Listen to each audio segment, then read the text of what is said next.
आमाच्या विशेष बुलेटिनमध्ये आपलं स्वागत आहे। पाहूया विशेष बातमी। राष्ट्रवादीच्या एकत्रीकरणाबाबत कोणतीही अधिकृत चर्चा झालेली नसून यावर अंतिम निर्णय शरद पवारच घेतील असे खासदार अमर काळे यांनी स्पष्ट केले। ऑपरेशन तुतारी संदर्भात शिंदे सेनेकडून कोणताही प्रस्ताव मिळालेला नसल्याचंही त्यांनी सांगितले। खत तुटवड्याबाबत बोलताना येणारी परिस्थिती गंभीर होऊ शकते असा इशारा त्यांनी दिला। तसेच अशोक खरात प्रकरणावर त्यांनी चिंता व्यक्त करत सत्ताधाऱ्यांवर टीका केली। मी या संदर्भातली चर्चा ही मीडियावरच ऐकतोय, परंतु प्रत्यक्षामध्ये अशा पद्धतीची चर्चा पक्षाच्या स्तरावर कुठलेच झालेली नाही आहे।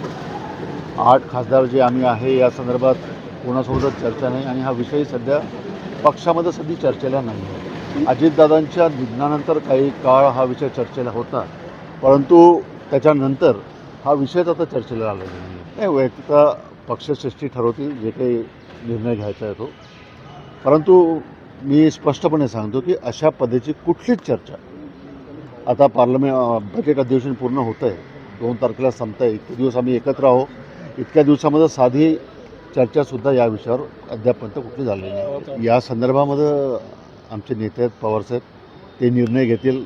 मी एक साधारण कार्यकर्ता आहे, पवारसाहेब याच्यामध्ये निर्णय घेतील आणि जेही काही ठरवायचं ते पवारसाहेब ठरवतील। मला अनेक लोकांनी या संदर्भामध्ये विचारलं की तुम्हाला कोणी संपर्क केला आहे का, परंतु शिंदे सेनेकडनं सुद्धा अद्यापपर्यंत कुठलाच अशा पद्धतीचा प्रस्ताव आमच्याकडे आलेला नाही आहे। अजून काय काय याचे अतिशय वाईट परिणाम पुढच्या काळामध्ये निश्चित येतील, त्यामुळं अतिशय कठीण परिस्थितीला आपल्याला पुढे समोर जावं लागेल अशी एकंदर तरी परिस्थिती सध्या आहे आणि पुढं अजून ही परिस्थिती बिकट होऊ शकते अशी परिस्थिती आहे। खरात प्रकरणाच्या संदर्भामध्ये माझे इतकंच सांगणं राहील की थोडीशी शोकांतिका फक्त इतकी आहे की ज्या लोकांना महाराष्ट्र चालवायचा होता, जे लोक सत्तेमध्ये आहे, ज्या लोकांना राज्याचं नेतृत्व करायचं आहे, राज्याला दिशा द्यायची आहे, असेच लोक खरातांच्या जास्त आहारी गेलेले सर्व एकंदर परिस्थितीनुसार पाहायला भेटत आहे आणि ही आमच्या सर्वांसाठी चिंतेचा विषय आहे। सर्वसामान्य नागरिक सोडा, परंतु नेते आहारी जातात हे शोकांतिक आहे। आमा चॅनलला लाईक करा, बातमीला शेअर करा, सबस्क्राइब फॉलो करायला विसरू नका।